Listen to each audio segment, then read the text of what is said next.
Today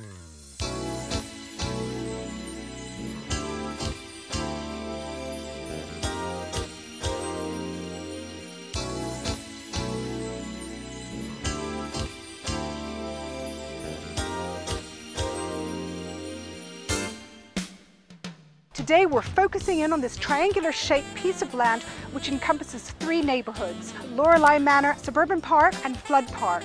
When you hear the name Flood Park, you may be thinking that it has some references to flooding in the area, but it's actually after the name of James Flood, the silver tycoon, who owned this land and built his estate here. Here we are on Hedge Road. It's a circular-shaped road and it was believed to be used as a horse racetrack by James Flood on his estate in the late 1800s. The housing sprung up after World War II in subdivisions that were then sold to ex-military men and their families.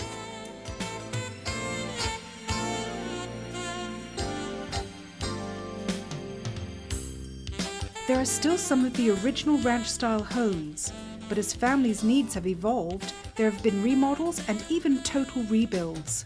So the face of the neighborhood has really changed. People seem to love living in this neighborhood, so much so that some who have grown up here have chosen to return and raise their own families. I have friends that we've all gone on vacations with. Our kids have grown up together. It's just a wonderful place to be. A lot of the people are still the same people that were here when I first moved in.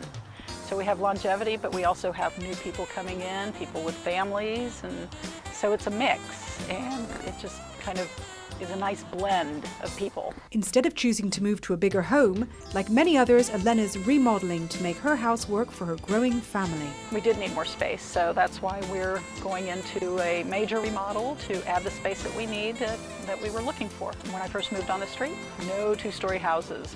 So what makes this neighborhood so special? The most important thing to us is this is such a family neighborhood. We have 3 kids. One attends Laurel, one attends Encinal, we have one at MA. And most of the neighborhood kids are friends of theirs at school, and it's just a great family neighborhood. Our kids can actually play outside in the street. They all go out after school, right after they've had their snacks. You get all these kids playing in the street, and one parent will be kind of the supervisor, and it's just kind of like when we were kids, you know, and you don't get that in other neighborhoods. Right in the middle of the triangle is Flood Park. Developed in 1935 as a Works Progress Administration New Deal relief project, it kept 100 people gainfully employed for a full year in the Great Depression era. They bought this for $400 an acre for 21 acres. If you can imagine, in this day and age, it was designed so that people living in and around the area could picnic and enjoy the outdoors and barbecue. This park also has a really unique feature. A lady named Phyllis Kangemi that lived in this area helped us in the 1980 redesign of this park to have this as a test nationally for doing ADA features, and so this park was a model back then and still is today. Table height, every one of our drinking fountains you can pull a wheelchair under, and all the surfaces you can run wheelchairs on. It serves on average about 100,000 people a year. I'd say probably 60% of those folks are from the local neighborhood around here. Repeated visits, using it every day for walking and picnicking. I've used the park for parties. We can walk to the park. There's a back way in through the school. Streets are quiet as there is little to no cut-through traffic. We don't get any real throughway traffic because it's just a little community here. And though these neighborhoods are adjacent to 101, the sound wall goes a long way to reduce traffic noise. You get used to it. It's just when you first come, you kind of maybe hear it, and then all of a sudden it just becomes background noise. And I live on Hedge Road right near 101, and it just doesn't bother us at all. After a while, I don't even notice it. We have speakers in the backyard, so we have music going, or sometimes it just sounds like the ocean in the background. What is it that makes living in Suburban Park so special? It's like family. You know, if you need something, there's neighbors here. The kids next door have been absolutely incredible. These kids, you know, if they see somebody pull up, they'll say, "Oh, does Bonnie know you're here?" Wonderful. The Suburban Park Homeowners Association is the oldest homeowners association that's continuously running in the state of California. We have 248 homes.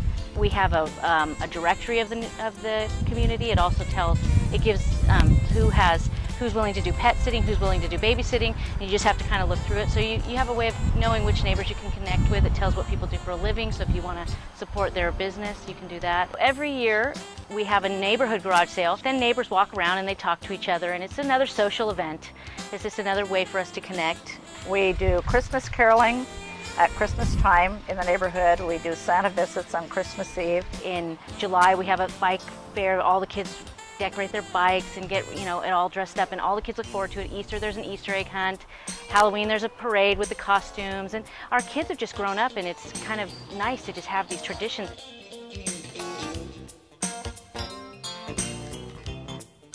I can't imagine living any other place. I can't imagine leaving. We've lived here for 9 years and plan to stay here as long as we can. We love it here.